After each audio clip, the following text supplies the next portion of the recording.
Lord, హల్లెలూయా. బాగున్నారా? మరొకసారి దేవుడిచ్చిన అవకాశం బట్టి దేవుని వందనాలు చెల్లిస్తున్నాను. మరి ఈరోజు దేవుని వాక్యం ఏంటని సిద్ధంగా ఉన్నారా?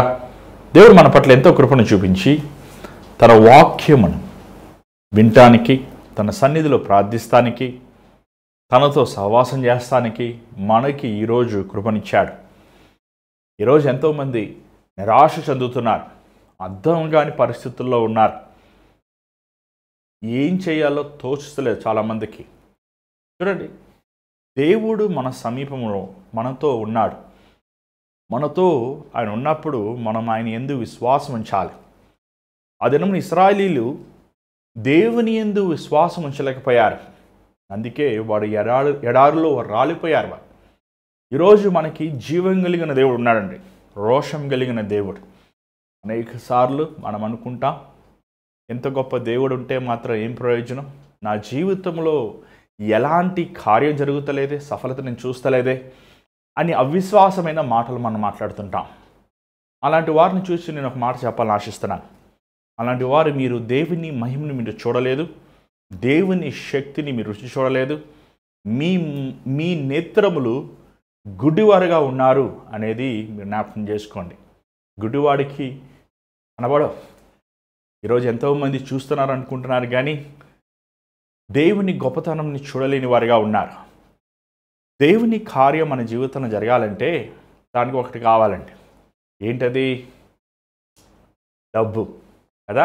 కాదు. పేరు ప్రఖ్యాతులు కదా? కాదు. ఆస్తులు అవునా? కాదు. మనుషుల దయ అవునా? కాదు.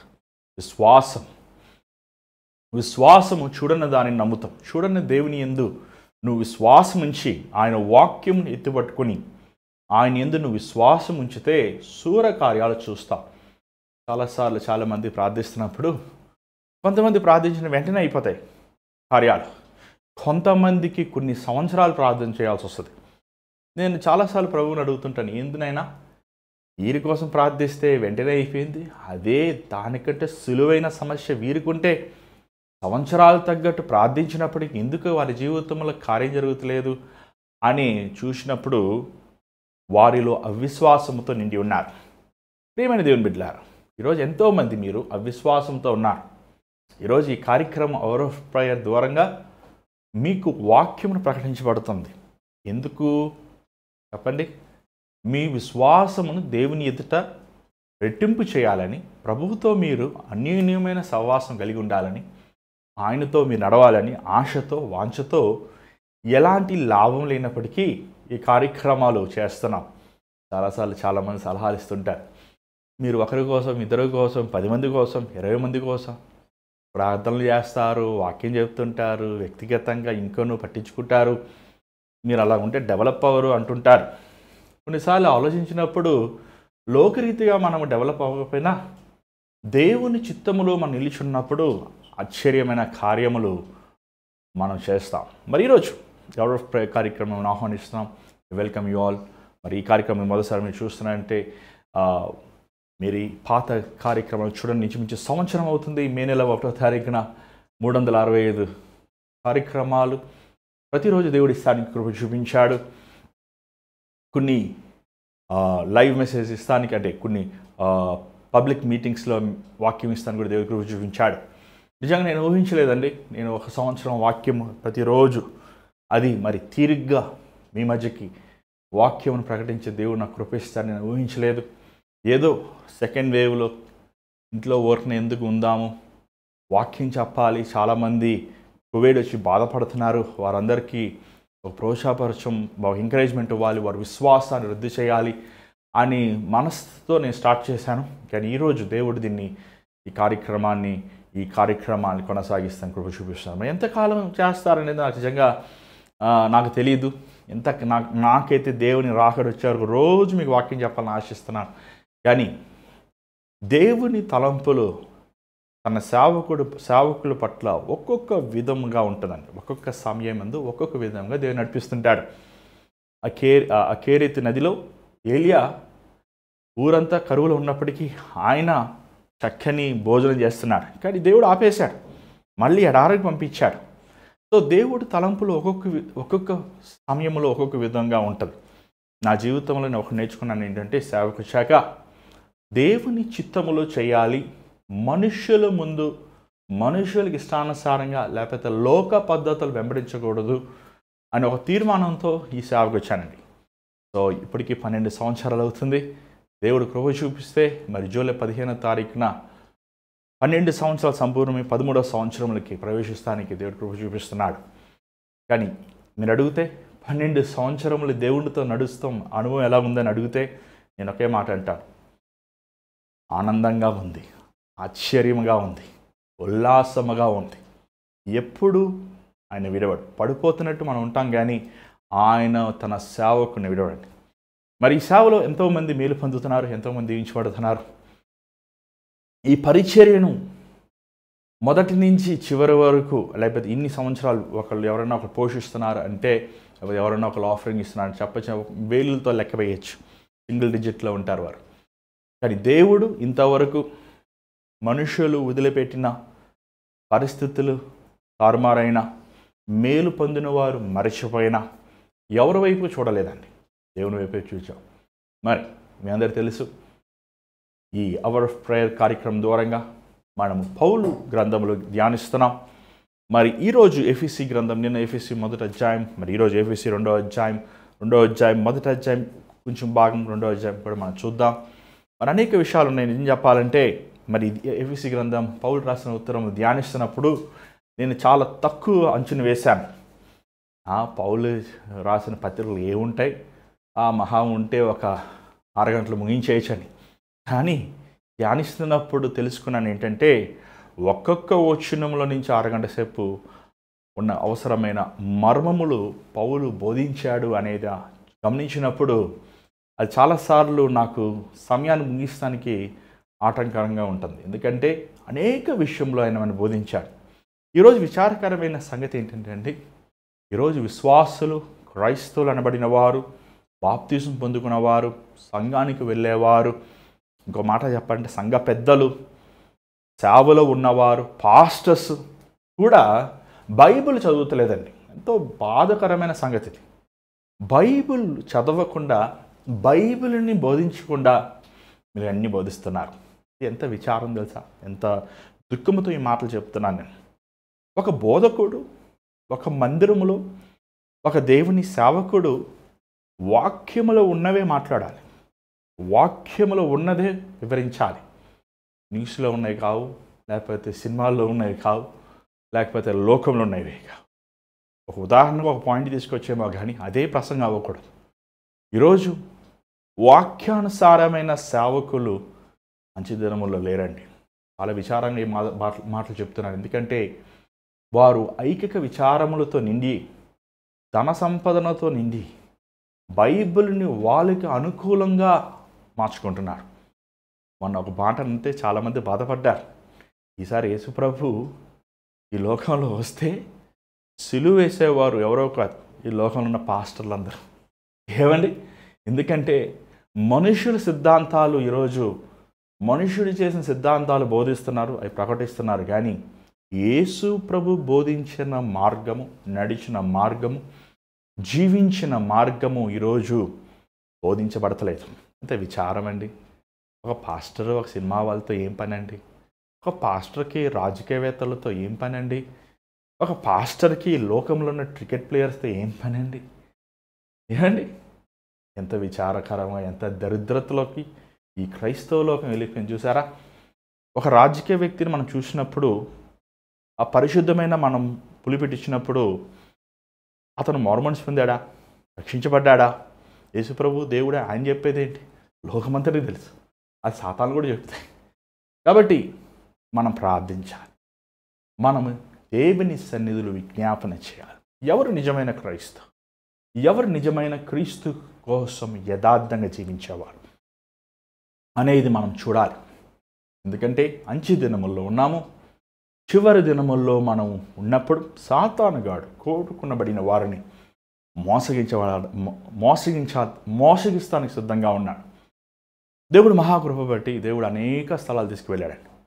ఒకప్పుడు క్రైస్తవుల దేశములుగా ఉన్న యూరోప్లో ఉన్న అనేక దేశాలు, అమెరికాలో ఉన్న అనేక దేశాలు ఈరోజు మందిరములు బార్లు అయిపోయినాయండి. నా కళ్ళు ఎదురుగానే నేను చూశాను. ఏమండి, అవి ఒక ట్రాష్ కుప్ప ప్లేస్. అది ఒక ఏమండి వేరే దేవతలకి గుడులుగా, అది ఒక అమ్యూజ్మెంట్ పార్క్స్గా దేవుని మందిరాలు మారిపోతుంది చూశాను. ఇప్పుడు అది ఎంత బాధ కలిగిందని అంటే అంత బాధ కలిగింది. మెథడిస్ట్ సంఘాన్ని స్థాపించిన జాన్ వెస్లీ మీ అందరు తెలుసా? ఏమండి, ఈరోజు మెథడిస్ట్ సంఘం ఉందంటే ఆయనే. ఆయన కట్టిన మందిరానికి లండన్ వెళ్ళానండి. ఎంత ఆనందించాను తెలుసా? ఆయన బైబిలు, ఆయన గుర్రం మీద ఉన్న ఆ వస్తువులు అవన్నీ చూసినప్పుడు, ఆయన ఇల్లు, ఆయన సమాధి అవన్నీ చూసి ఆ మందిరంగా బయటకు వచ్చినప్పుడు అక్కడ ఒక 4-5 కుర్రోళ్ళు ఆయన మందిరం బయటే, ఇంకా మాట చెప్ప ఆయన ఇంటి బయటే తాగుతున్నారు. చాలా బాధేసింది. రోడ్ క్రాస్ చేసుకుని అటువైపు వెళ్ళే ఒక బీచ్ పార్క్ ఉంది. ఆ పార్క్ పక్కన ఒక సమాధి ఉందండి. ఆ సమాధి పేరు ఏమైందంటే జాన్ బనియన్ పిలిగ్రిమ్స్ ప్రోగ్రామ్స్ రాసిన ఒక వ్యక్తి సమాధి అని. ఆ సమాధి పార్కులో పెట్టబడింది. ఆ పార్క్ దగ్గర వెళ్ళి ఫోటోలు తీసుకున్నప్పుడు ఆ బెంచ్లో కొంతమంది వచ్చి సిగరెట్ తాగుతున్నారు. చాలా బాధేసింది. అరే, ఇంత గొప్పగా బతికిన దేవుని సేవకులు, దేవుని కోసం 1 కోటి మందికి సువార్త ప్రకటించిన జాన్ వెస్లీ ఈరోజు వారి గృహాల ముందు లేకపోతే వారి సమాధుల ముందు తాగుబోతులు, తిరుగుబోతులు కారణం ఎవరు అని ఆలోచించినప్పుడు అబద్ధ బోధకులే. సత్యమైన క్రైస్తత్వం నుంచి మళ్ళించి మనుషుల్ని ఈరోజు వారు సుఖానికి లేకపోతే వారి లాభానికి వాక్యాన్ని బోధించి క్రైస్తవత్వాన్ని చల్లార్చిన బోధకులే. ఈరోజు యూకేలో మీరు వెళ్తే 1,00,000 మంది కూర్చున్న చర్చెస్ కూడా ఉన్నాయండి. లైట్ అవసరం లేదు, సౌండ్ అవసరం లేదు, ఆర్గన్ ప్లే చేస్తే మొత్తం వినబడుతుంది.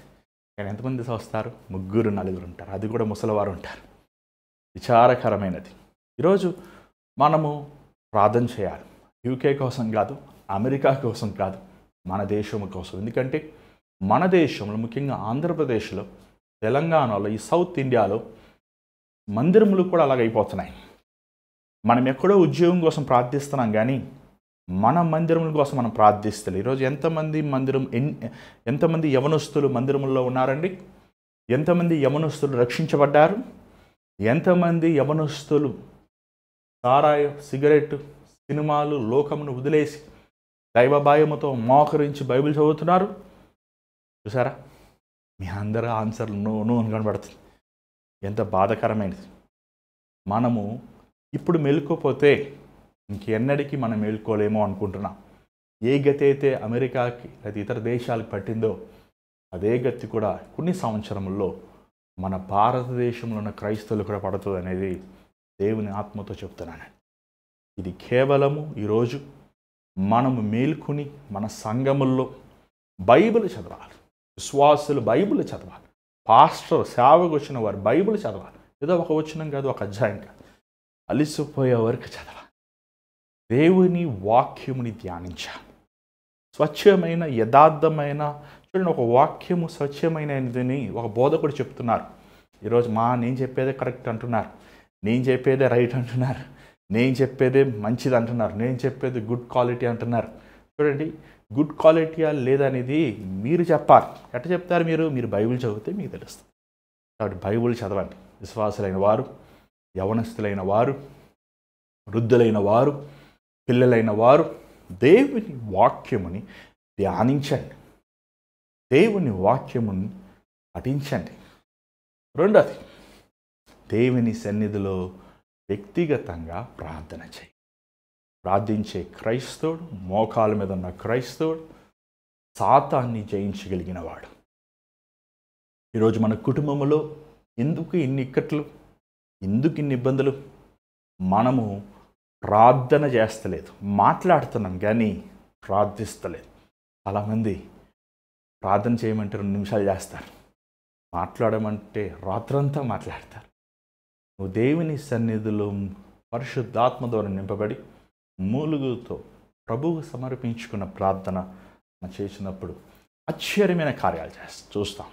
మరి ఈరోజు దేవుని కార్యక్రమం ఈ వాక్యం వెళ్ళకముందు చిన్న ప్రార్థన. పరిశుద్ధమైన తండ్రి, దయగల ప్రభా, మరొకసారి నాయన ఏ ఉద్దేశముతో ఈ కార్యక్రమాలు నువ్వు కొనసాగిస్తున్నావో మాకు తెలియదు, కానీ ఆ ఉద్దేశములన్నీ నెరవేర్చు ప్రభా. నువ్వు మాత్రమే మహిమపరచబడు, నువ్వు మాత్రమే ఘనపరచబడు ఆయన. నన్ను నీ సులువు చాటం మరుగుపరు, అయోగ్యుని, అల్పుని, అపవిత్రమైన వాడిని నీ రక్తముతో నన్ను శుద్ధి చేయి ప్రభా. నీ బిడ్డలతో మాట్లాడే యోగ్యమైన మాటలు నాకు దయచేయమని యేసునామములో అడుగుచున్నాం తండ్రి, ఆమేన్. మరి ఈరోజు ఎఫెసీ గ్రంథం 1వ అధ్యాయము 15వ వచనం నుంచి చదువుదాం. దయచేసి ఒకసారి మనము 15 నుంచి 23 చదువుకుందాం. దాని తర్వాత ముందు వాక్యం త్వరలోకి వెళ్దాం. దయచేసి 1వ అధ్యాయం, ఎఫెసీ గ్రంథం 1వ అధ్యాయం 15వ వచనం. ఈ హేతువు చేత ప్రభు అయిన యేసునందలి మీ విశ్వాసమును గూర్చియు పరిశుద్ధులందరి ఎడల మీరు చూపుచున్న విశ్వాసమును గూర్చియు నేను వినినప్పటి నుండి మీ విషయమై మానక దేవునికి కృతజ్ఞత స్తుతులు చెల్లించుచున్నాను.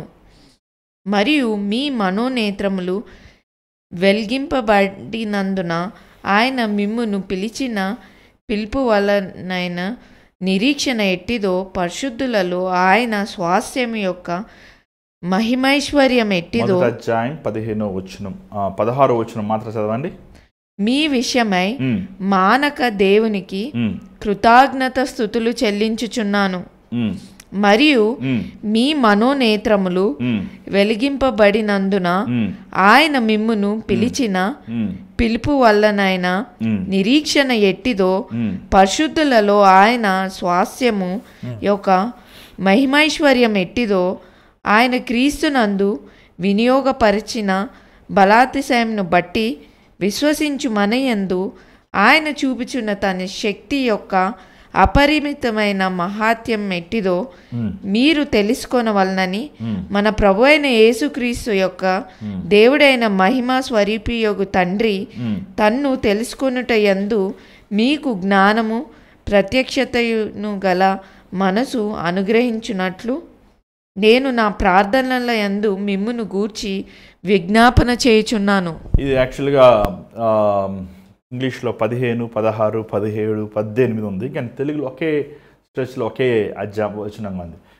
ఇక్కడ పౌలు గారు మొదట అంటున్నాడు, నేను మిమ్మల్ని ప్రార్థనలో జ్ఞాపకం చేసుకుంటున్నాను. చూడండి, మనము ప్రార్థించాలి, ఒకరి కోసం ఒకరు ప్రార్థించాలి. ఈ మాట మనము రోమీలు రాసిన పత్రిక 1వ అధ్యాయం 9వ వచనం చూస్తున్నాం. తెస్సలోనికలో 1వ అధ్యాయం 2వ వచనం చూస్తున్నాం. ఫిలోమెను రాసిన పత్రికలో పుస్తకంలో 1 నుంచి 4 చూస్తున్నాం. పౌలు నేను మీకోసం ప్రార్థిస్తున్నాను. ఈరోజు చాలాసార్లు చాలామంది అర్థం చేసుకుంటలేదు ఏంటంటే ప్రార్థిస్తాం అనేది చాలా ముఖ్యం. మనం మనుషులతో మాట్లాడుతుంటాం. ఏమండి, ఈరోజు చాలామంది అంటున్నారు ఏంటంటే నీకు నచ్చకపోతే వాళ్ళు వెళ్ళిపోతారు, నీకు ఇష్టమైన వారు ఎవరైతే నీ జీవితంలో ఉంటారు. ఏంటేంటో బోధలండి, ఏంటి ఈ బోధలు ఎక్కడ ఉన్నాయి? చూడండి, మనం ప్రార్థించేవారుగా ఉండాలి. నచ్చకపోతే వెళ్ళిపోతారు ఎవరు, నీ నచ్చకపోతే నీ భర్తను వదిలేసే, లేదా నచ్చకపోతే నీ భార్యను వదిలేసే, నీ బిడ్డలను వదిలేసే. అంటే ఏంటది? అంటే నేను బాగుంటే చాలు, నా ఆహాన్ని ఎవరు ముట్టకూడదు.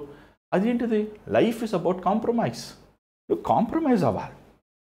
మనం ఇతరుల కోసం ప్రార్థిస్తున్నప్పుడు చాలాసార్లు దేవుడు ఏం చేస్తాడు తెలుసా అంటే మన గర్వాన్ని ఎరగొడతాడు. గర్విష్టి కాంప్రమైజ్ అవ్వలేడండి. గర్విష్టికి ఎప్పుడు చూసినా తన సెల్ఫ్ ఎక్కువ, సెల్ఫ్ రెస్పెక్ట్ అంటాడు, సెల్ఫ్ ఎస్టీమ్ అంటాడు, నేను నాహాన్ని టచ్ చేస్తానని అంటాడు. సెల్ఫిష్ ఫెలో ఎప్పుడు ఒక రిలేషన్షిప్, అది ఏ రిలేషన్షిప్ అవనవ్వండి, అది ఉద్యోగంలో కొలీగ్తో అవనవ్వండి, లేకపోతే ఆఫీస్లో మేనేజర్తో అవనవ్వండి, లేకపోతే ఏమంటే ఒక స్నేహితుల మధ్య ఉన్న రిలేషన్షిప్ అవనవ్వండి, లేకపోతే ఏమంటే అన్న తమ్ముళ్ళ మధ్య, అక్క చెల్లెళ్ళ మధ్య, భార్యాభర్తల మధ్య. సో సమాజంలో ఆ వ్యక్తి బతకలేడండి. ఎందుకంటే తన ఆహాన్ని టచ్ చేయకుండా ఉండాలని ఎలా కుదురుతుంది? మనము ఇతర వ్యక్తుల్ని సంపాదించాలంటే క్రీస్తు కూడా అహంతో నిండి ఉన్నవాడైతే మనం క్రీస్తుని తెలుసుకోగలమా? క్రీస్తుడు తగ్గించుకున్నాడు మన కోసం. ప్రభువు తగ్గించుకున్నాడు కాబట్టే కదా మనం ఆయన ప్రేమను మనం గుర్తించగలుగుతున్నాం. ఈరోజు మనుషులను పోగొట్టుకుంటాం చాలా సులువ మనకి. నువ్వు నన్ను ఇలా అన్నావు, నువ్వు నన్ను అలాగ అంటున్నావు. కానీ పౌలు సంఘములో వ్యత్యాసాలు ఉన్నప్పటికీ, పౌలుకి వారు విరోధముగా మాట్లాడుతున్నప్పటికీ, పౌలు వారి గురించి ప్రార్థించేవాడుగా ఉన్నాడు. ఒక వ్యక్తి నీకు విరోధంగా మాట్లాడుతున్నప్పుడు అది దేవుడు అనుమతించాడండి. అయితే చాలాసార్లు మనం అనుకుంటాం, ఒక వ్యక్తి మన విరోధంగా మాట్లాడితే తనకి నేనంటే అసూయ, లేకపోతే నేనంటే వారికి ఆయాసము, లేకపోతే నేనే కరెక్టు అని మన అహంభావంలో ఆ డిఫరెన్స్ వస్తుందంటే చూడండి. ఒక వ్యక్తిని నిన్ను హానికరమైన మాటలు, బాధాకరమైన మాటలు, అవమానించే మాటలు, నిందించే మాటలు, పుకారులు నీతో మాట్లాడుతున్నా, నీకు విరోధంగా మాట్లాడుతుంది, అది ఫస్ట్ ఆఫ్ ఆల్ నువ్వు దేవుని చిత్తంలో ఉన్నప్పుడు దేవుడు అనుమతించాడు. ఎందుకు అనుమతించాడు దేవుడు పౌలుని? కొరింథీ సంఘం వారు ఎంత దూషించారు పౌలుని, రోమాలో సంఘం వారు ఎంతవరకు దూషించారు. అయినప్పటికీ ఆయన అంటాడు, నేను మిమ్మల్ని ప్రార్థనలో జ్ఞాపకం చేస్తాను. అంటే నేను హెచ్చించబడకుండా, నేను గర్వించబడకుండా, నేను దేవుని కంటే ఉన్నతమైన స్థానం తీసుకోకుండా నేను వెర్రగొట్టబడాలి. చూడండి, ఈరోజు మనందరం భక్తుల వల్ల ఆశిస్తాం. మనమంతా ఎంతో పరలోకంలో ఆయన అన్నాడు, ఫస్ట్ ప్రైజ్ కొట్టాలన్నా నేను అన్నాడు. దేవునికి స్తోత్రం అయ్యా, ఏంటంటే ఫస్ట్ ప్రైజ్ పరలోకంలో నాకే పెద్ద కిరీటం, నేనే gold medal, first medal, gold medal నాకే ఇవ్వాలి దేవుడు. అప్పుడు ఏమవ్వాలన్నాడు? ప్రభు ఏమన్నాడు? నువ్వు పరలోకంలో గొప్పవాడుగా ఉండాలంటే ఈ లోకంలో నువ్వు దాసుడుగా ఉండాలి. యాక్చువల్ ట్రాన్స్లేషన్ ఏముంటుందంటే యూ మస్ట్ బి స్లేవ్. నువ్వు ఒక బానిసగా ఉండాలి. బానిస నువ్వు కొడతారు, తిడతారు, చిత్తకు బాదుతారు, వాడికి జీతం ఉండదు, అన్నం ఉండదు, నిద్ర ఉండదు, గుడ్డి చాకరీ చేస్తాడు వాడు. నువ్వు చేస్తావా అలాగా అందరికీ? అది కుదరదు. కానీ మన పరలోకంలో ఫస్ట్ ఉండాలి. అది ఎలా కుదురుతుంది? సో పౌలు అంటాడు, నేను స్వతంత్రుడు అయినప్పటికీ నేను అందరికీ బానిసగా ఉన్నాను. ఎందుకంటే నేను వారిని క్రీస్తు కోసం సంపాదించుకుంటానికి. ప్రియమైన దేవుని బిడ్డలారా, ప్రార్థించినప్పుడు మనం చాలాసార్లు మనం అనుకుంటాం, మనం ఇతరుల కోసం ప్రార్థిస్తే వారికంటే మనం మెరుగైన వారమని. కాదు. మనం ప్రార్థిస్తున్నప్పుడు దేవుడు మనలో ఉన్న లోపంలో బయటపెడుతుంటాడు. దేవా, వ్యక్తులను దూషించాడు, మనం ఎంతమందిని దూషించాం? ప్రభా, వ్యక్తి ఇలా ఉన్నాడు, నువ్వు ఎన్నిసార్లు చేసావు? ప్రార్థన 2 అంచెల ఖడ్గం లాంటిది. నువ్వు బాగుపడతావు, నువ్వు చేసే వ్యక్తి బాగుపడుతుంటాడు. పౌలు గారు ప్రార్థిస్తాం నేర్చుకున్నాడు. అంత మాత్రం కాదు, ఆయన ప్రార్థిస్తున్న మాత్రం కాకుండా ఆయన దేవుని ఆత్మ జ్ఞానం గురించి అడుగుతున్నాడు. ఇక్కడ ఇంగ్లీష్ వాళ్ళు చాలా బాగుంది. I keep asking the God of the Lord Jesus Christ, the glorious Father, may give you the spirit of wisdom. English Bible ఏముంది? Spirit of wisdom and revolution. 2 మాటలు ఉన్నాయి, spirit of wisdom and revolution. మనం అది 17వ వచనం చూస్తున్నాం. జ్ఞానముకరమైన ఆత్మ, పరిశుద్ధాత్ముడికి ఇంకొక పేరు తెలుసు అంటే ద స్పిరిట్ ఆఫ్ విజ్డమ్. ఇంకోటి రెవల్యూషన్ అంటే ఏంటి? ప్రత్యక్షత. ఏంటి 2 మాటలు? మరి జాగ్రత్త వినండి. యేసు ప్రభు లేకపోతే దేవుని మనసుని, తండ్రి మనసుని మనం అర్థం చేసుకోవాలంటే అసాధ్యం అండి. తండ్రి మిక్కిలి గొప్పవాడు, మిక్కిలి ఉన్నతమైన వాడు. ఆయన మనసులో ఉన్న కార్యములు మనం అర్థం చేసుకోవాలంటే అది కేవలము దేవుని ఆత్మ ద్వారంగానే మనకు అది సాధ్యం. మనం మట్టితో చేయబడిన వారు, ఆయన నిరంతరం ఉండే దేవుడు, ఆయన ఉన్నతమైన స్థలంలో నివసించేవాడు. ప్రభు మనసులో ఉన్న ఆలోచనలు, ప్రభు మనసులో ఉన్న తలంపులు, ప్రభు మనసులో ఉన్న ఉద్దేశములు నువ్వు తెలుసుకోవాలంటే అది కేవలము పరిశుద్ధాత్మ ద్వారంగానే నెరవేరదు. ఏమండి, సాఫ్ట్వేర్ ఇంజనీర్స్ ఉన్నారా? ఎవరో చాలామంది సాఫ్ట్వేర్ ఇంజనీరింగ్ చేస్తారు, ప్రోగ్రామింగ్ చేస్తారు. ఏంటి ప్రోగ్రామింగ్? ఏమండి, ప్రోగ్రామింగ్ చేసినప్పుడు ఆ ప్రోగ్రామింగ్లో ఏమని ప్రోగ్రామ్ చేస్తారంటే, నేను ఏం చెప్తానో అది నీకు అర్థమయ్యే, ఆ సిస్టమ్కి అర్థమయ్యేలాగా ఒక సాఫ్ట్వేర్ డిజైన్ చేస్తారు. ఏమండి, ఆ సాఫ్ట్వేర్ ఏంటి, మనం కమాండ్ ఇస్తున్నప్పుడు అది అర్థం చేసుకునే ఒక ఇన్స్ట్రక్షన్ ఇస్తారు. ఆల్గోరిథం ఉంటుంది, దానికి సెట్ ఆఫ్ రూల్స్ ఉంటాయి, దానికి సెట్ ఆఫ్ ప్రోటోకాల్స్ ఉంటాయి, లేకపోతే సెట్ ఆఫ్ కమాండ్స్ ఉంటాయి. అలాగా నీకు దేవుని మనసులో ఉన్న ఇన్ఫర్మేషన్, దేవుని మనసులో ఉన్న ఆలోచన అర్థం చేసుకోవాలంటే ఆ మిషన్కి ఏం అర్థం అవుతుందని మనలో ఉన్న మనసు. ఆ మిషన్కి చెప్తారు, నేను ఇది నొక్కితే నువ్వు ఇది నొక్కు, ఇది నొక్కినప్పుడు నువ్వు ఇలా చెయ్యి, ఇలాగ నేను నొక్కినప్పుడు నువ్వు ఇలాగుండు అని ఇన్స్ట్రక్షన్స్ ఇస్తారు. అలాగా మనకి గ్రహించుకునే కృపను ఇవ్వగలిగిన వాడు, మనల్ని ప్రోగ్రామ్ చేయగలిగిన వాడు పరిశుద్ధాత్మ. ఏమండి, అందుకే మనం ప్రార్థించినప్పుడు ఎవరితో నిలబడాలి ప్రార్థించాలండి? పరిశుద్ధాత్ముడు మన ప్రార్థనలో సహాయం చేసేవాడు, దేవుని మనస్సుని అర్థం చేసుకునేలా సహాయం చేసేవాడు. ఈరోజు చాలామంది ప్రార్థిస్తాం, మనం నేను ప్రార్థిస్తాం, అమెరికాని దీవించు, ఆఫ్రికాని దీవించు, రష్యాని కాపాడు. ఓ బా యేసుప్రభా నీకు తెలీదా ఏం జరుగుతుందో? ఇక వదిలిపెడితే యేసుప్రభుకి ఇన్స్ట్రక్షన్స్ ఇస్తారు చాలామంది. అంత బ్రిలియంట్ పీపుల్ ఉన్నారు. ఏమండి చూసారా, అది మాటలతో కూడిన ప్రార్థన. ఆ మాటలతో కూడిన ప్రార్థన వేస్ట్, అది చేస్తాం ప్రయోజనం లేదు. నువ్వు దేవుని ఆత్మతో నింపబడి ఉన్నప్పుడు మాటలు ఉండవు, కానీ మూలుగుతో నువ్వు దేవుని సన్నిధిలో కన్నీటితో నీ స్థితిగతుల్ని బయట పెడుతుంది. దేవునిలో ఉన్న పరిశుద్ధత కనబడుతున్నప్పుడు నీలో ఉన్న దుర్మార్గతనం బయట కనబడుతుంది. అందుకే ఏమండి ప్రార్థించినప్పుడు మొదటిగా చాలాసార్లు కొంచెం కష్టంగా ఉంటుంది. ఏమని ప్రభువా యేసయ్య దేవా నాయనా, ప్రభువా యేసయ్య దేవా నాయనా. ఏమండి దాని తర్వాత కొంచెం కొంచెం స్పీడ్ అందుకుంటుంది. అది అప్పుడప్పుడు ప్రార్థన చేసేవాళ్ళకి, కానీ రోజు ప్రార్థన చేసేవాడికి ఎలా ఉంటుంది తెలుసండి? కళ్ళు మూసుకుని ఉంటే గడగడగడగడని వస్తుంటుంది ప్రార్థన. చాలాసార్లు మన ప్రార్థన స్తుతితో స్టార్ట్ అవ్వాలి, స్తుతించే వారంగా ఉండాలి, కీర్తించే వారంగా ఉండాలి, విశ్వాసముతో కూడిన ప్రార్థనగా ఉండాలి, దేవుని గొప్పతనమును మహిమపరుస్తూ ఉండాలి. చూడండి, భక్తులు బైబిల్లో భక్తులుగా పుట్టలేదు, వారు భక్తులుగా మారారు. ఎందుకంటే ఆ క్లిష్టమైన పరిస్థితుల్లో వారి జీవితంలో దేవునిని స్తుతించారండి. చూడండి, ఒక స్థితిగతి మనం వెళ్తున్నప్పుడు, నువ్వు ప్రార్థించే వ్యక్తి అయినప్పుడు, చూడండి దావీదు గొలియాతును వెళ్ళి చంపుతాడని నాకు తెలుసు తనకి, ఎందుకంటే దేవుడు ఆత్మ తనకు బయలుపరిచింది. ఏమండి ఈరోజు చాలామంది కంగారు పడుతుంటున్నారు. మోషేకి తెలుసా ఎర్ర సముద్రం ముందు నిలబడినప్పుడు ఎందుకు ఆయన అంత దూరం తీసుకెళ్తాడు?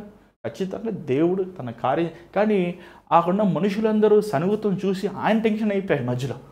కానీ దేవుడు ఏం చేశాడు? మనం ఎత్తాడు, విశ్వాసంతో ఎత్తాడు, కాబట్టి కార్యం జరిగింది. ఈరోజు మనము ప్రార్థించేప్పుడు ఏం చేస్తామంటే, మనం అవిశ్వాసముతో దేవుని మనసులో ఉన్న తలంపులు మనం గ్రహించుకోలేకుండా, చూడండి మన జీవితం is already been beautifully designed. దేవుడు సౌందర్యముగా మన జీవితాన్ని మనల్ని క్రియేట్ చేశాడు, సృష్టించాడు. మనం ఆయన తలంపులు తెలుసుకున్నప్పుడు, ఆయన ఉద్దేశముల్లో మనం నడిచినప్పుడు, మనము అన్ని విధాలుగా ఆత్మీయంగా శరీరీతిగా దేవునిని మనం మెప్పించే వరకు ఉంటాం. మన ప్రార్థన జీవితం బలముగా ఉంటుంది. పౌలు తన స్థితిగతులు అందుకే అంటాడు, అయ్యా మీరు దేవుని ఆత్మతో, ద స్పిరిట్ ఆఫ్ విజ్డమ్, దేవుని మనసుతో దేవుని ఆత్మతో మీరు ప్రార్థించినప్పుడు ప్రత్యక్షతో ఆయనని మీరు ఇంకును బాగా తెలుసుకుంటారు. అంటే చాలాసార్లు ఈ పెళ్ళిళ్ళకి వెళ్తుంటాం, ఆ పెళ్ళిళ్ళలో ఆ పెళ్ళి కొడుకు ఆ పెళ్ళి కూతురు ఏం నవ్వుకుంటారో, ఎంత ప్రేమించుకుంటున్నట్టు ఉంటారో. అంటే అదే దాంపత్యంలో ఒక 20 సంవత్సరాలు అయిందనుకో, 10 సంవత్సరాలు అయిందనుకోండి, అసలు వాళ్ళు వెడ్డింగ్ యానివర్సరీ మొహాలు కూడా చూసుకోరు, కేక్ కూడా కట్ చేయరు. తింటాలే. ఏమండి ఎందుకు? ఆయనకి ఏది ఇష్టమో, ఏది నచ్చుతుందో, తన పెళ్ళి అయినప్పుడు ఎంతో ఇదిగా ప్రిటెండ్ చేస్తారు, కానీ పెళ్ళి అయిపోయాక నీ భర్త గురించి అయితే నీ భార్య గురించి నీకు బాగా తెలుసు. ఏమండి వాళ్ళు మొహం చూసి చెప్పేస్తారు చాలామంది భార్యలు, వాళ్ళ భర్తలు మొహం చూసి చెప్తారు ఆమెకి ఏంటి సమస్య. ఎందుకు? నువ్వు ఆ వ్యక్తితో కలిసి సహవాసం చేస్తున్నావు కాబట్టి, నీ మనసు నీ భార్యతో లేకపోతే నీ భర్తతో మిళితమైంది కాబట్టి నువ్వు ఏమంటే పై రూపమైన అలంకరణకి అవకాశం ఉండదు ఆడ. ఏమంటే మీ మనస్సులు కలిసిపోతాయి, మీరు నడిచే జీవితంలో ఏమంటే ఒక అన్యూన్యమైన ప్రేమ ఉంటుంది. అదే పౌలు అంటున్నాడు, మీరు క్రీస్తుతో పాటు నడుస్తున్నప్పుడు, క్రీస్తుని మీరు ఇంకొక తెలుసుకున్నప్పుడు, ఇంకా క్రీస్తులో ఉన్న శక్తిని, క్రీస్తులో ఉన్న ప్రేమను, ఆయన కనికరమని, ఆయనలో ఉన్న కృపను మీరు తెలుస్తున్నప్పుడు, ఆయనతో మీరు మిళితమైనప్పుడు ఆ ఆనందమే వేరేగా ఉంటుంది.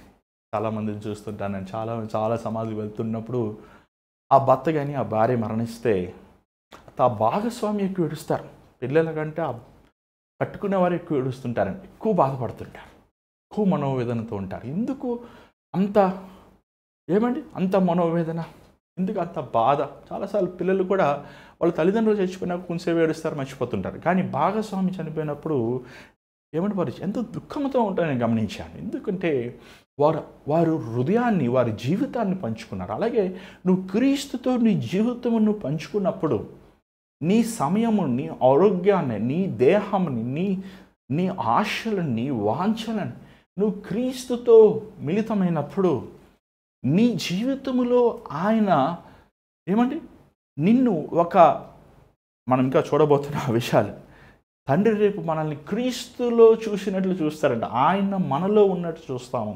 ఆ మాటలను ఇంకా 2వ అధ్యాయంలో మనం చూస్తున్నాం. పౌలు ఎంత చక్కగా ఈ మాటలు మనం చెప్తున్నాం. కొంచెం మనం ముందుకు వెళ్దామండి. 19-20 వచ్చిన చదవండి దయచేసి. ఆయన ఆ బలాతిశయం చేత క్రీస్తు మృతులలో నుండి లేపి సమస్తమైన ఆధిపత్యము కంటెను, అధికారము కంటెను, శక్తి కంటెను, ప్రభుత్వము కంటెను, ఈ యుగమునందు మాత్రమే కాక రాబోవు యుగమునందును పేరు పొందిన ప్రతి నామము కంటెను ఎంతో హెచ్చుగా పరలోకమునందు ఆయనను తన కుడిపాశమున కూర్చుండబెట్టుకొని ఉన్నాడు. ఎందుకు కుడిపాశన? ఏమైనా రైట్ హ్యాండ్ చాలాసార్లు అంటే దేవుడు కుడిపాశన కూర్చున్నాడు యేసు ప్రభు. Why right hand, left hand, right hand ఏం డిఫరెన్స్ ఉంది? ఏమన్నా దేవుడు ఏమన్నా జాతకాలు చూస్తున్నాడా, లేకపోతే ఏమన్నా వాస్తు చూస్తున్నాడా, లేకపోతే కుడి పక్షాన కుడి హస్తం మంచిది, ఎడ హస్తం? అలా కాదు. యేసు ప్రభు తండ్రి కుడిపాశన కూర్చున్నాడంటే వాట్ డస్ ఇట్ మీన్? దానికి దట్ మీన్స్ ఏంటంటే ఫ్రెండ్షిప్. మొదటిగా స్నేహితులు. ఈరోజు మనకు ఒక పద్ధతి ఉంటుంది, కానీ పాత దినాలలో యూదులు కావనివ్వండి, లేకపోతే గ్రీకు దేశస్తులు అవనివ్వండి, ఏన్షియంట్ సివిలైజేషన్లో కుడి పక్కన కూర్చున్న వారు, కుడివైపు కూర్చున్న వారు వారు సొంతవారు, వారు ప్రేమికులు. ఎందుకంటే వాడు కుడివైపు ఉన్నవారుకి స్నేహితులు. రెండోది వారిని మనము ఘనపరుస్తాం. మూడోది వారిని మనం వారి యందు మనం విశ్వాసమునిచ్చుతాం, కాన్ఫిడెన్స్, ఒక నమ్మకతనం. నీకు ఇష్టమైన వారు రాజులు కుడి పక్కన కూర్చొని పెట్టుకుంటారు, వారు మంత్రి. ఎడమవైపు కూర్చొని పెట్టుకున్న సామాన్యమైన వారు ఉంటారు. కుడి పక్కన కూర్చుని తను నమ్మిన వారు తను కుడి పక్కన కూర్చుని ఉంటారు. అంత మాత్రం కుడి పక్కన కూర్చున్న వారంతా అధికారం అంటే వారి స్నేహితులు. రెండవది వారిని గణపరిచిన వారు దేవుడు, లేకపోతే ఆ కుడి పక్షాన్ని కూర్చున్న వారిని నువ్వు గణపరిచినట్లు. మూడవది వారి యందు నువ్వు నమ్మకం ఉంచినట్లు. నాలుగోది వారికి నువ్వు నీ అథారిటీ, వారు ఏదైనా డెసిషన్ తీసుకోవాలని నిన్ను వచ్చి అడగవసరం లేదు. నీకుంత ఎంత అథారిటీ ఉందో, లేకపోతే అధికారం ఉందో అంత అధికారం వారికి ఇచ్చి. అందుకే తండ్రి కుడిపాశన యేసుప్రభు కూర్చున్నాడంటే తండ్రి అయిన దేవునికి ఎంత ప్రియమైన వాడు యేసుప్రభు. అంత మాత్రమే కాదు, ఆయన దేవుని ఘనతలో సమము, ఆయన శక్తిలో సమము, ఆయన అధికారంలో సమము. అంత సమం ఇచ్చిన దేవుణ్ణి కుడిపాశన కూర్చున్న ప్రభు మనతో ఉన్నప్పుడు తండ్రి పక్క కుడిపాశన యేసుప్రభు అండి. యేసుప్రభు కుడిపాశన ఎవరున్నారు? మనమే. మనం కూర్చున్నాం. నీ కుడి హస్తం, దేవుని కుడి హస్తం దగ్గర యేసయ్య కూర్చున్నారు. యేసయ్య కుడి హస్తం దగ్గర అంటే పౌలు ఏమంటున్నాడు? దేవుడికి ఏ ఘనత, యేసుప్రభుకి ఏ ఘనత ఇవ్వబడిందో, యేసుప్రభుకి ఏ అధికారం ఇవ్వబడిందో, యేసుప్రభుకి అందుకే అంటాడు, నేను మిమ్మల్ని పనివారిని పిలవను కానీ మిమ్మల్ని స్నేహితులను పిలుస్తానంటాడు. చూడండి, నాకు పరలోకము తలములు నరకం తాళం నాకు ఇవ్వబడింది, మీకు సకల అధికారం నేను ఇస్తానంటున్నాడు. అంత మాత్రమే కాదు, మన ఘనత, నన్ను గణపరిచావా, నేను గణపరుస్తానంటున్నాడు. దేవుని వాక్యాలు మనం చూస్తున్నాం. ఈరోజు దేవుడు మనల్ని తన బిడ్డలలా మనల్ని ప్రేమిస్తున్నాడు. పాత రోజుల్లో రాజులు పక్కన తన కుమారులు కూర్చుంటారు, ప్రిన్స్. ఈరోజు అది చల్లదనుకోండి, ఈరోజు ఎవరైనా సరే ఎలక్షన్ రావాలి, కానీ పాత రోజుల్లో తన పెద్ద కుమారుడు కూర్చుంటాడు రాజు పక్కన. దాని తర్వాత తన పెద్ద కుమారుడి పక్కన ఇతర కుమారులు కూర్చుంటారు. అలాగా దేవుడు మనల్ని తన కన్న బిడ్డలలాగా మనకి అధికారం ఇచ్చి ఉన్నాడు. ఈరోజు మనం సాతాను చూసి, అపవాది కార్యాలు చూసి మన జీవితంలో ఉన్న మన దరిద్రతను చూసి మనము అనేకసార్లు కృంగిపోతున్నామేమో, కానీ నువ్వు ఎవరి ద్వారంగా చేయబడ్డావు, నీలో ఉన్నవాడు ఎంత గొప్పవాడు, నువ్వు ఎవరి కుడిపార్శ్వన కూర్చున్నావని నువ్వు ఒక్కసారి గమనిస్తే నీలో నిరాశ ఉండదు. మనకు సకల అధికారం ఇచ్చాడండి దేవుడు. నీకు సకల అధికారం ఇవ్వబడింది. నువ్వు రక్షించబడిన వాడు, నువ్వు బాప్తిజం పొందిన వాడివైతే, నీ హృదయము దేవుని వాక్యముతో నింపబడి నువ్వు యథార్థమైన మార్గంలో నడిచిన వాడివైతే దేవుడు మనకి సకల అధికారం ఇచ్చి ఉన్నాడు. ఏమండి, ఈరోజు అనేక మంది కుష్ఠరోగులు, అనేక మంది అనారోగ్యం ఉన్నవారు, అనేక మంది దయ్యములు పట్టిన వారు ప్రార్థిస్తే విడుదల పొందుతున్నారు. కారణం ఏంటి? ఏమండి అనుకుంటా, ఏమంటే నోటి మాటలతో ప్రార్థిస్తే కార్యం చేస్తున్నా ప్రభా, మాటలకి ఇంత శక్తి ఇచ్చావా నువ్వు? ఏమని రోడ్లో పోయి ఒక సామాన్యమైన వాడు, ఒక మిక్కిలి గొప్ప రాజుకి మాటలో ఎంత శక్తి ఉంటుంది? ఒక రాజు ఒక మాట్లాడితే వణుకుతారు. దేవుడు మనకి అదే అధికారం ఇచ్చి ఉన్నాడు. ఆ మాటలు ఆయన చెప్తూ సమస్తం ఆయన దగ్గర పెట్టబడి చెప్పుకుంటూ మనం 2వ వచనం ఒకసారి చూద్దాం. 2వ అధ్యాయం మొదటి నుంచి చదువుదామండి కొన్ని మాటలు. మీ అపరాధముల చేతను పాపముల చేతను మీరు చచ్చిన వారై ఉండగా ఆయన మిమ్మును క్రీస్తులో కూడా బ్రతికించెను. ఇక్కడ 2 ఉన్నాయి, అపరాధములు, పాపములు. ఏమండి, అపరాధములు అంటే రెబలియస్, తిరుగుబాటు స్వభావం. అపరాధములు, తిరుగుబడేవారు. ఏది చెయ్యొద్దంటే అదే చేస్తారు మన పిల్లలు. అది మన స్వభావ రీతిగా ఏ ఫలము తినొద్దన్నాడో ఆ ఫలమే తిన్నారు.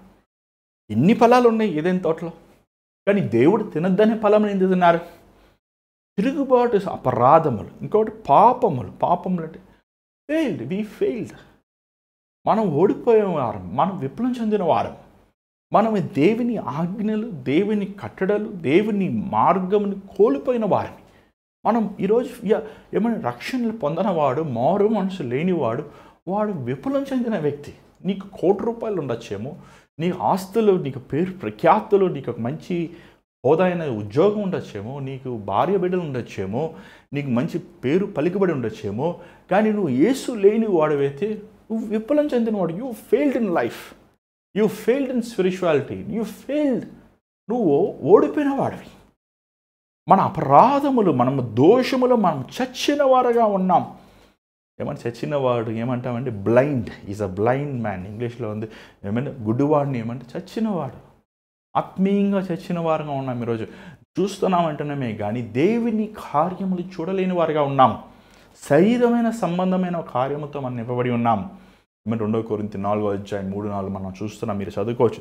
దాని తర్వాత చచ్చినవాడు పాపానికి బానిసవాడు. అదే మాటలు మనం చూస్తున్నాం రోమిలు రాసిన పత్రిక 6వ అధ్యాయం 17వ వచనములో. అలాగే చచ్చినవాడు చీకటితో నింపబడి ఉన్నవాడు. యోహాను సువార్త 3వ అధ్యాయం 19-20 మనం చూస్తున్నాం, చచ్చినవాడు అనారోగ్యంతో ఉన్నవాడు.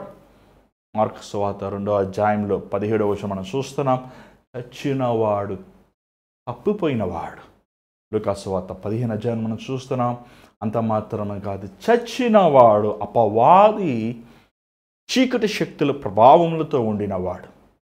అది మనం కొలీసులు రాసిన పత్రిక 1వ అధ్యాయం 13వ వచనంలో మనం చూస్తున్నాం.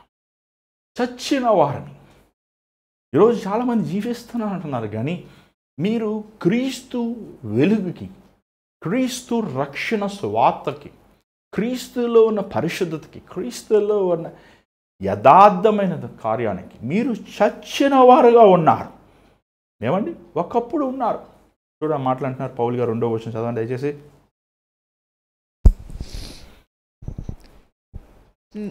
మీరు అపరాధముల చేత పాపముల చేత మీరు చచ్చిన వారే ఉండగా ఆయన మిమ్మును క్రీస్తుతో కూడా బ్రతికించెను. మీరు వాటిని చేయుచు వాయుమండల సంబంధమైన అధిపతిని అనగా అవిధేయులైన వారిని ఇప్పుడు ప్రేరేపించు శక్తికి అధిపతిని అనుసరించి ఈ ప్రపంచ ధర్మము చొప్పున మునుపు నడుచుకొంటిరి.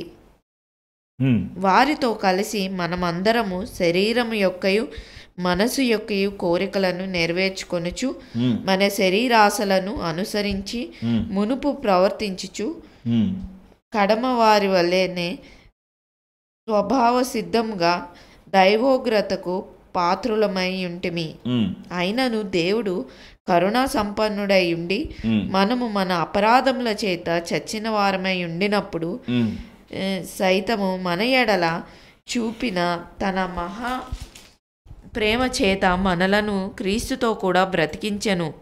కృప చేత మీరు రక్షింపబడి ఉన్నారు. పౌలు గారు చాలా సింపుల్గా చెప్తున్నాడు. ఒకప్పుడు మీరు అవిధేయులుగా ఉన్నారు, ఒకప్పుడు సాతాను సంబంధమైన వారు. చూడండి, ఈరోజు మిమ్మల్ని ఒక ప్రశ్న అడగాలనుకుంటున్నాను.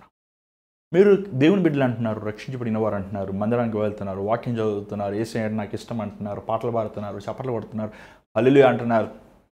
కానీ మీ పాత స్నేహితుడైన సాతాను నుంచి మీరు విడుదల పొందారా? మీ హృదయములో పాపము నుంచి మీరు విడుదల పొందారా? అపవాది ఒకప్పుడు నీ రాజు, అపవాది సాతాను గాడు. ఒకప్పుడు నువ్వు దేవునికి అవిధేయుడిగా ఉన్నావు, తిరగబడేవాడిగా ఉన్నావు. కానీ ఇప్పుడు నువ్వు అలాగే ఉన్నావా? ఇప్పుడు నువ్వు అలాంటి జీవితమే జీవిస్తున్నావా? అలాంటి బతుకుతున్నావా? ఇప్పటికీ నువ్వు సాతాను కార్యాలకి బానిసగా ఉన్నావా? నువ్వు అలా ఉంటే నీలో మార్పు లేదయ్యా, నీలో మార్పు లేని వాడుగా ఉన్నావు. చూడు, ద ప్రాబ్లం ఈరోజు ఏంటంటే ఎఫ్ఈసీలో ఉన్న సంఘంలో ఏంటంటే వారు వెలిగించబడినప్పటికీ, జీవించబడినప్పటికీ, క్రీస్తు శక్తి ద్వారంగా వారు పునరుద్ధానం అయినప్పటికీ వారు విడిచిపెట్టిన దానిని మరలా చేయాలని ఆశిస్తున్నారు. ఈరోజు చాలామంది అలా ఉన్నారండి. ఒకప్పుడు తెలియక నువ్వు చేస్తావు, కానీ ఇప్పుడు నువ్వు తెలిసి నువ్వు చేస్తున్నావు. పౌలు అది చెప్పుకుంటూ వచ్చి దేవుని కృప ద్వారంగా మనం రక్షించి. చూడండి, రక్షణ చాలా విలువైనది. ఈ లోకములో ఉన్న సంపదలన్నీ నువ్వు ఇచ్చినా, ఈ లోకములో ఉన్న సర్వ ప్రాణములను బలిగా ప్రభుకి ఇచ్చిన రక్షణను మనం పొందుకోలేమండి. దేవుని ప్రాణానికి అది సమం కాదు. కానీ యేసుప్రభు తన ప్రాణముని మన కోసము ఆయన కల్వరి శిలువలో ధారపోశాడు. అది కేవలం ఆయన కృప ద్వారంగానే కానీ మన నీతి కార్యాల వల్ల. ఈరోజు చాలామంది they don't want to accept they are sinner. ఏమంటే మీరు పాపి అంటే నేనేంటండి పాపి, నేను చాలా మంచివానండి. ఒక ఆయన అన్నాడు, నేను చాలా మంచివానండి. మీకు తెలియదు. మా పాస్టర్ గారిని అడగండి, మా అమ్మగారిని అడగండి, మా భార్యని అడగండి, మా సంఘ పెద్దని అడగండి, మా ఊర్లో అడగండి, ఎంతమందికి అన్నదానం చేశాను, నేను చాలా హెల్పింగ్ పర్సన్ అండి. మీరు చాలా అబద్ధం చేసుకుంటున్నారు. నీ మంచి కార్యాల వల్ల, లేకపోతే నీ పుణ్య కార్యాల వల్ల, లేకపోతే నీ యథార్థమైన కార్యాల ద్వారా. చూడండి, కొంతమంది ఈరోజు ఎంతోమంది కార్లు వేసుకుని వెళ్ళిపోతున్నారు ఎక్కడికి, ఏదో ఒక గుడికి వెళ్ళి జుట్టు ఇస్తున్నారు. ఇది కూడా దేవుంది అని. ఎందుకు? జుట్టిస్తే మా పాపాలు పోతాయి, జుట్టిస్తే నీ పాపాలు పోతాయి, సముద్రం మూదితే నీ పాపాలు పోతాయి, బూడిద రాసుకుంటే నీ పాపాలు పోతాయి, మట్టిలో దుల్లితే నీ పాపాలు పోతాయి. అంటే ఎందుకు వేసుకో సులుపులో మరణించాలి? అంత సులువా పాపాలు పోతానికి? ఏమండి, మేకలు గొర్రెలు కోసేస్తే రక్తం చిందిస్తే మనుషుల పాపాలు పోతాయా? నీ పిల్లల్ని బలిచ్చేస్తే మనుషుల పాపం పోతాయా? లేకపోతే నీ దగ్గర ఉన్న డబ్బులన్నీ ఏమండి కానుక పెట్టి వేసేస్తే మనుషుల పాపాలు పోతాయా? అంత సులువా మనుషుల పాపం పోతానికి? ఈ లోకములని, ఈ శూన్యములని చాలా విలువైనది ఏంటి తెలుసా? యేసు ప్రభు ప్రాణం, ఆయన రక్తం. ఆ రక్తాన్ని ప్రభు కల్వరి శిలువలో ధారపోశాడు. ఎందుకంటే మనిషి పాపానికి విమోచించగలిగిన, మనిషి పాపాన్ని ఏమని మనల్ని కడగగలిగిన ఒక్కటే యేసు ప్రభు రక్తం. అందుకని ఆయన కృప ద్వారంగా, ఆయన కనికరము ద్వారంగా మనము రక్షించబడ్డాం. ఎప్పుడు జ్ఞాపకం చేసుకో. ఈరోజు చాలామంది సంఘంలో ఉన్నవారు, విశ్వాసులు పక్కవారిని చూసి వేలు చూపిస్తున్నా, నువ్వు సరిలేవు, నువ్వు సరిలేవు, నువ్వు సరిలేవు, నువ్వు సరిలేవు, నువ్వు సరిలేవు. మరి నువ్వు సరిగా ఉన్నావా? వారైనా మనమైనా మనమందరమైనా ఈరోజు మనం రక్షించబడింది కేవలము యేసుప్రభు రక్తము ద్వారా కదా. యేసుప్రభు తన ప్రాణముని నీరు దారబోసినట్టుగా వలనే కదా ఈరోజు మనము ఆయన గొప్ప ప్రేమను, ఆయన విలువైన పరిశుద్ధాత్మను, ఆయన సన్నిధిని, నిరీక్షణను మనం పొందుకున్నాం. యేసు ప్రభు కూడా మన వైపు వేలు చూపిస్తుంటే మన గతేమైపోయి ఉండేది. పౌలు ఈ మాటలు చెప్తూ ప్రభు ప్రేమను, ప్రభు గొప్పదనం అని చెప్తూ చూడండి, ఒక మాట అంటున్నాడు. కొంచెం ముందుకు వెళ్ళండి దయచేసి. 8వ వచనం చదువుదాం. మీరు విశ్వాసం ద్వారా కృపచేతనే రక్షింపబడి ఉన్నారు. ఇది మీ వలన కలిగినది కాదు, దేవుని వరమే. అది క్రియల వలన కలిగినది కాదు గనుక ఎవడును అతిశయపడ వీలు లేదు. మరియు వాటి అందు మనము నడుచుకొనవలనని దేవుడు ముందుగా సిద్ధపరిచిన ఈరోజు ఒకటే సింపుల్. పౌలు గారు ఈరోజు ఉండుంటే ఉన్న పాస్టర్లను పట్టుకుని దులుపు వేస్తుండ్రు. ఈరోజు పాస్టర్ గారు మేము పెద్ద సంఘం అండి, నేను 30 దేశాలు వెళ్ళానండి, మేము ఇంతమంది రక్షించని తెలుసా, డబాల్ డబాల్ డబాల్ డబాల్ డబాల్ డబాల్. ఎంత డబ్బా కొట్టుకుంటారో వాళ్ళు క్రోమో చేస్తారు పరిచర్య. ఇంతమందికి ఉల్లిపాయల ప్యాకెట్లు ఇస్తారు, పులిహార ప్యాకెట్లు ఇస్తారు, దుప్పలు కప్పుతారు, మళ్ళీ దుప్పలు తీసుకుంటారు, ఏందేందో చేస్తారు. డబ్బా కొట్టుకుంటారు, డబ్బా డబ్బా డబాల్ డబాల్. పౌలు అంటున్నాడు, ఎవరు డబ్బా కొట్టుకుంటే వీళ్ళు, ఎవరైనా డబ్బా కొట్టుకుంటే కర్ర పట్టుకుని కొడతాను అన్నాడు. నువ్వు డబ్బా కొట్టుకుంటే ఒకటే కొట్టుకో, యేసు ప్రభు గొప్పవాడు, నేను దుర్మార్గుని. అదే ఏమంటే అసలు ఆయన బోధ. పౌలు లాంటి పాస్టర్ గారు ఉన్నారండి అక్కడ, పౌలు లాంటి మిషనరీ, పౌలు లాంటి ఇవాంజలిస్టు, పౌలు అసలు 2020 ఇంచుమించు ఆల్మోస్ట్ 22,000 సంవత్సరాలు అయినప్పటికీ కూడా అసలు పౌలు గారు లాంటి దెబ్బలు తిన్నవారు, పౌలులాగా లాంటి పస్తు ఉన్నవారు, కరువుల్లో ఉన్నవారు ఎవరు ఉన్నాడంటే ఏ పాస్టర్ చూపించన్నా, ఏ మిషనరీ చూపించాను, ఎవ్వరు లేరు. కానీ ఆయన ఏమంటాడు, నేను అతిశయించాలంటే యేసు వేరే, దేవుని వైపు, ఆయన కనికరం వైపు. ఇలాంటి కుక్కని, హీనమైన పందిని, నీచమైన వాడు, దుర్మార్గుని నన్ను రక్షించాడయ్యా, అది గొప్ప. అంత ప్రభువుని ఆయన మెచ్చుకుంటూ ప్రభు ఎందు అతిశయిస్తున్నాడు, కానీ తన చేసిన వాటిని చూసి అతిశయిస్తలేదు. అసలు ఎంత ఒక విలువైన మనసు అంటే, ఎంత తగ్గింపు పౌల్లో మనం చూస్తున్నాం. ఈరోజు ఎందుకు క్రైస్తవులకు తగ్గించుకోలేకపోతున్నాం మనం? క్రీస్తుకు ఉన్న గుణమే అది కదా. క్రీస్తులో ఉన్నది ఏమంటే మనం తగ్గించుకునే వారముగా, విరిగిన వారముగా, నలిగిన వారము ఉంటామే కదా. ఎందుకు ఈరోజు మనము ఇతరులను క్షమించలేకపోతున్నాం, ఇతరులను మనము సహించలేకపోతున్నాం, ఇతరులను మనం ఓర్చుకోలేకపోతున్నాం. ఏదో కొంచెం దేవుడు లేవనెత్తితే గర్వమైన మాటలు విర్రవీగిపోతుంటారు. ఏమండి, వారు పరిచర్లు చూసి, ఆస్తులను చూసి, వాహనాలను చూసి, పేరు ప్రఖ్యాతులను చూసి, మనుషులు అయ్యగారు వందనాలండి, అయ్యగారు వందనాలంటే, అంటే అయ్యగారు నీకు వందనాలంటే ఏమంటే నువ్వు గొప్పడు అయిపోతావా? ఆ రోజు ఆ గాడిద కూడా అంతే. ఆ గాడిద నీకు వందనాలు, గాడిద నీకు వందన, ఆ గాడిద సాల్వులు కప్పుతున్నారు, ఆ గాడిద హల్లెలూయా హల్లెలూయా పాడ. ఆ గాడిద అనుకుంది, అమ్మో అందరూ నన్ను బుద్ధి తెచ్చుకున్నారు, వీళ్ళు మొన్నటి చితక బాధారు నన్ను, ఇప్పుడు నన్ను బుద్ధి తెచ్చుకుని సారీ చెప్తున్నారు అందరూ అనుకుంది పాపం. కానీ కొద్దిసేపు నాకు అర్థమైంది ఏంటని, యేసు ప్రభుతనమైనది అన్నాడు.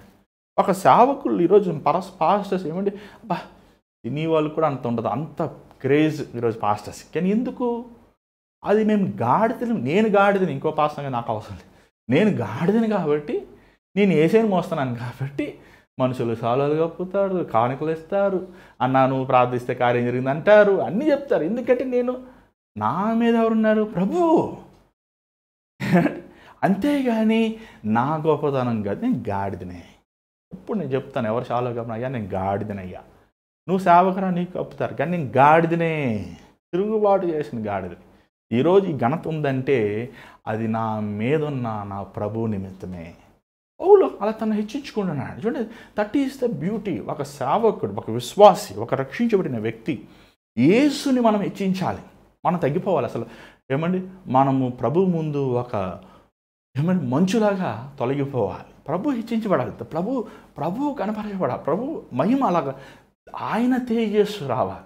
మనం ఒక వాక్యం చెప్తున్నప్పుడు మనుషులు మెచ్చుకుంటుంటారు, మనం వాక్యం చెప్తున్న మనుషులు మెచ్చుకున్నాను చాలాసార్లు ఏమంటామండి, బా నేను ఎంత మంచి వాక్యం చెప్పాను ఆహా అని ఒక బోధకుడిలో గర్వం వచ్చేయకూడదు. నువ్వు వాక్యం చెప్పాడు అంటే అది నువ్వు కాదు చెప్పింది, నీలో ఉన్న పరిశుద్ధాత్ముడు చెప్పాడు.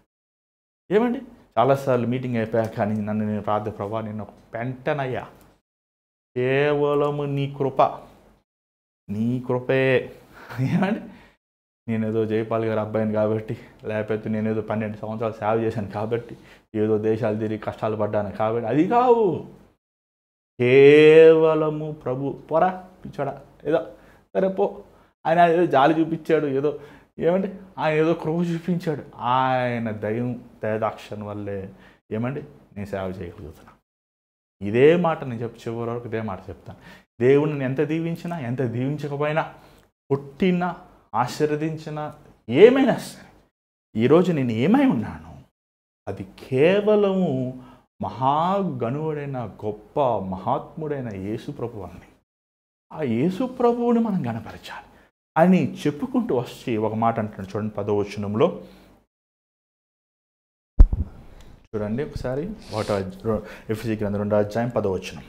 మరియు వాటి యందు మనము నడుచుకోవాలనని దేవుడు ముందుగా సిద్ధపరిచిన సత్క్రియలు చేయుటకై మనము క్రీస్తు యేసునందు సృష్టించబడిన వారమై. అది మనం ఎందుకు చేయబడాం? ఎందుకు అయ్యా నువ్వు పుట్టావు చెప్పు.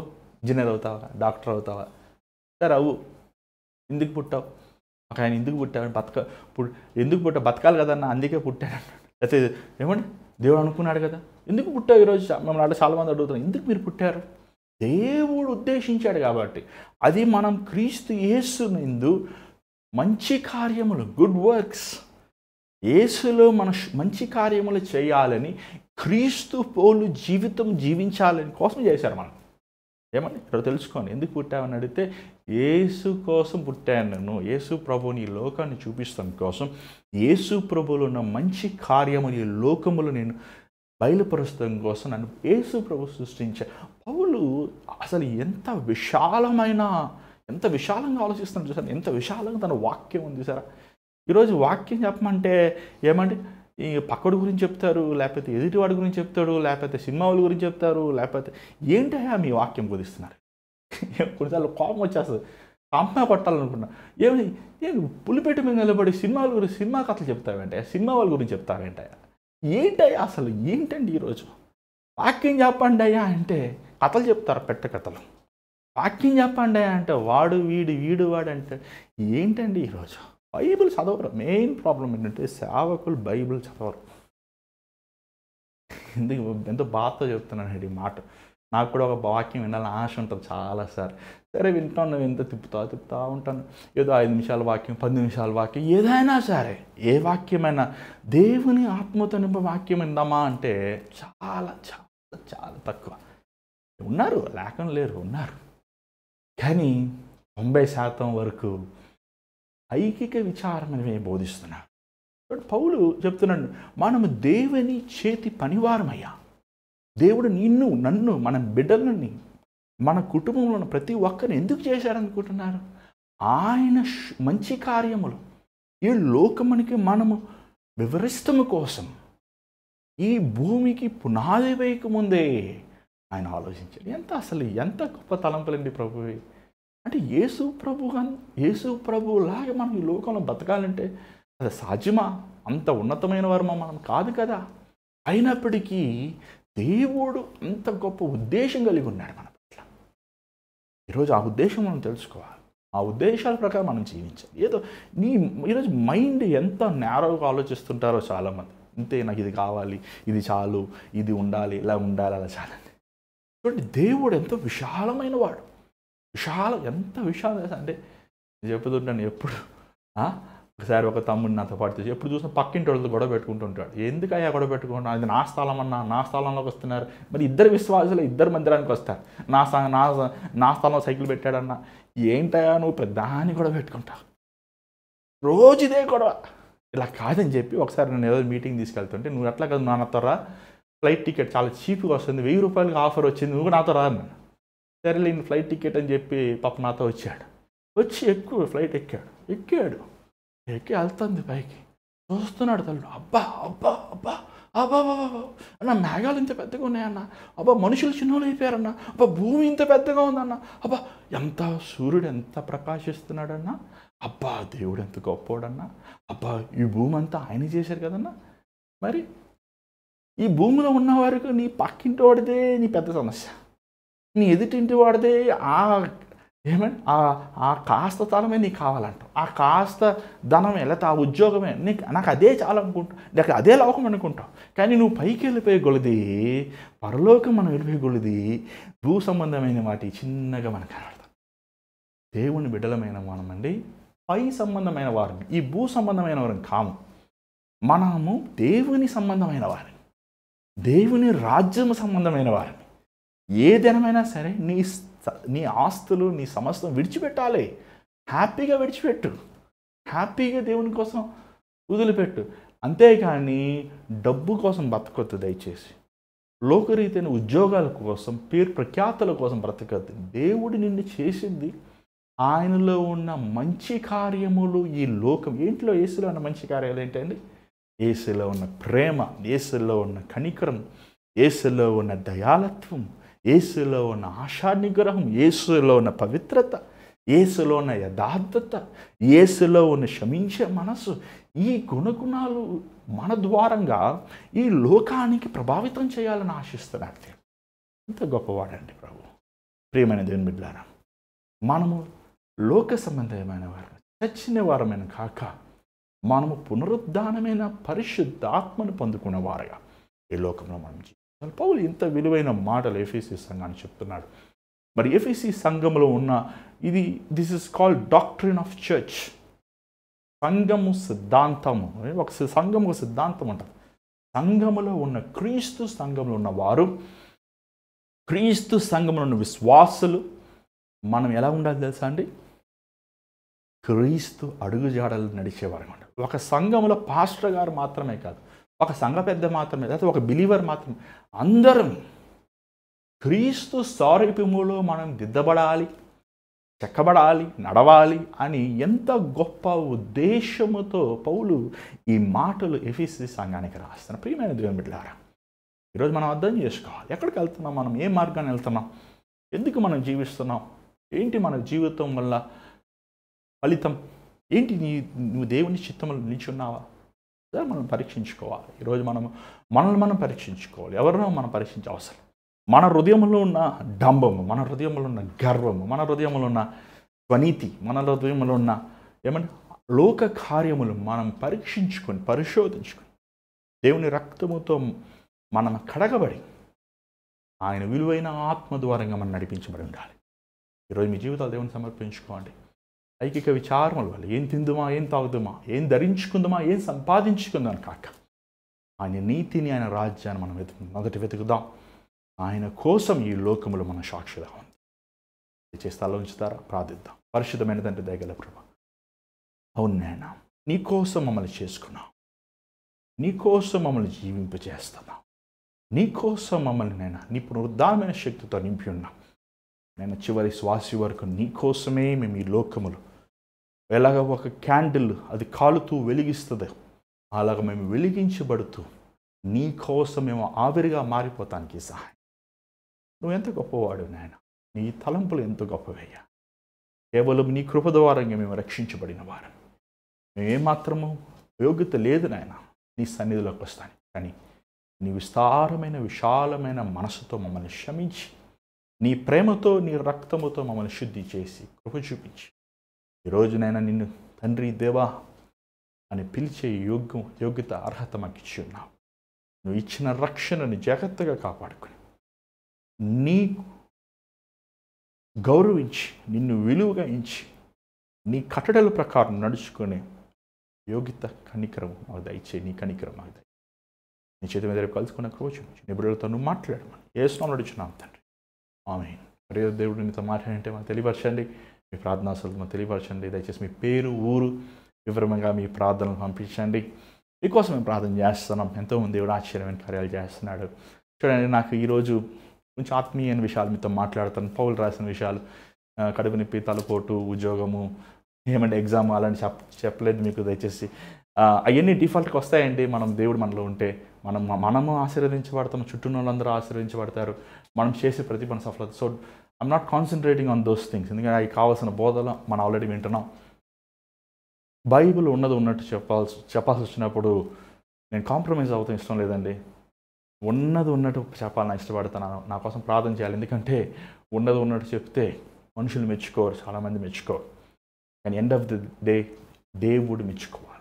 దేవుడు ఇష్టమైనట్లు వాక్యం బోధించాలి. అలాంటి బోధకుడుగా నేను ఉండేలా ప్రార్థన చేయండి. అంత మాత్రం కాదు, మరి ఈ అవర్ ఆఫ్ ప్రేయర్ కూడా కంటిన్యూ చేయాలని ఆశిస్తున్నాం. మరి ఎంతవరకు నాకు ఇది వెళ్తుందో నాకు తెలియలేదు. మరి దేవుడు తన తలంపులు ఏంటో ఇంకా ప్రేయర్లో కనిపెడుతున్నాను. మరి మీరు కూడా ప్రేయర్ చేయండి. ఈ ప్రోగ్రామ్ లైక్ చేయండి, సబ్స్క్రైబ్ చేయండి. మీ సంవత్సరం అయిపోతుంది, కొద్దిమంది మాత్రమే ఈ కార్యక్రమాన్ని చూస్తున్నారు. మరి మీరు మా ప్రతినిధులుగా ఉండి ఈ కార్యక్రమాన్ని మీకు తెలిసిన వారికి ఇది మీరు లింక్ షేర్ చేయండి. ఎవరైనా ఒక ఆత్మ రక్షించబడుతుందేమో, ఎవరైనా మేలు పొందుతారేమో ఒక ఆశతో వాంఛతోనే ఈ కార్యక్రమాలు చేస్తున్నాం. మరి ఈ భారమైన పరిచర్యలో మీరు పాలు పొందాలని ఆశిస్తే దేవుడు మిమ్మల్ని ప్రేరేపిస్తాయి. మరి మీ విరాళం పంపించవచ్చు. స్క్రీన్ మీద కనబడుతున్న Google pay, PhonePe account number ద్వారా పంపించు. దేవుని చేతి మీద రేపు కలుసుకుందామండి. అంతవరకు God bless you. Take care.